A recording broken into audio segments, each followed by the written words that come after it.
Earth placements, Taurus, Virgo, and Capricorn. The duality of who you are is being highlighted. And I also do feel a level of grief within you guys as the nodes shift. There is like a present fear that has been connected to you of really letting go and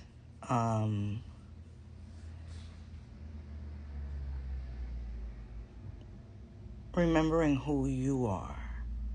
You see, your subconscious and your programming was being ran by the devotion and love you've had for others. The devotion and love to do better and prove that you are lovable and can do better. So there was a form of control over people that you were close to's life. And if they weren't living the way you thought or doing things the way you thought should be done, then you were kind of policing their behavior, telling them how it should be done. And there has been a deep surrender, and you feel it in your body. Your body is definitely being affected by this, because it's brought you to such a space of exhaustion, trying to be a control freak. And I do feel you being rooted for from past over loved ones.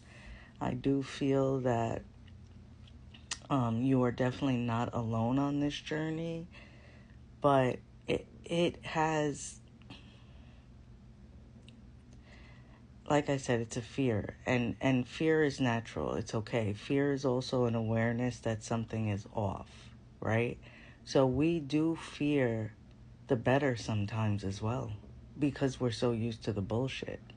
We do fear embracing better and living a different life than what we're used to, because you kind of feel like, who am I to do this? Like, I didn't get this. I don't have this degree. I don't have this trait. I'm this. I'm that. Well, there's this show called VeggieTales I used to watch with my older daughter when she was younger. And there's an episode called A Snoodle's Tale. You should look it up. And in that, the Snoodle is running around, and every time someone says some weird shit about him, this little character, like a painting, goes in his backpack, which prohibits him from flying, and he's just carrying around a bunch of weight of other people's opinions. And then he meets God one day, and God paints him, and God paints him strong and bright, and his wings are like profound, and God is like, this is you. And don't quote me word for word if you watch it, but basically.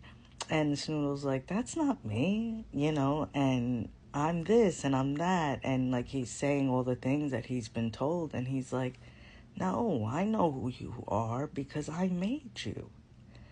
So the lies that you have compacted in your own head from generational stuff and your own pain are being dismantled. And that's where the grief goes, right? Allow the grief, but remember, like, your old life is an old experience that doesn't exist anymore.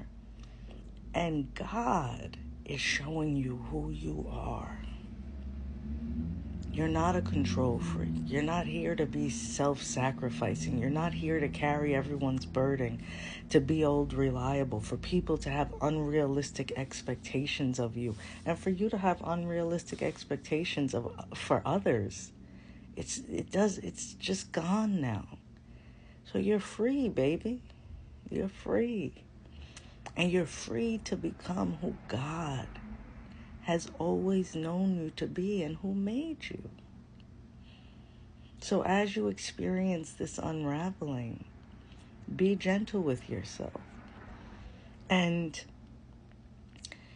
inner and understand that you can have empathy for others, But it is not your responsibility to give an abuser peace.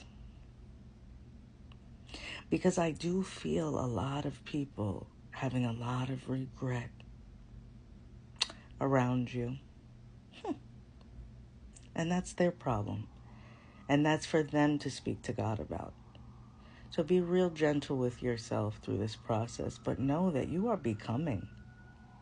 You are your own. And you are everything you need, and God is holding your hand. And your ancestors are rooting for you. When you eat breakfast, when you eat food today, sit by your altar, sit by a picture of one of them, light a candle, or just talk out loud and thank them.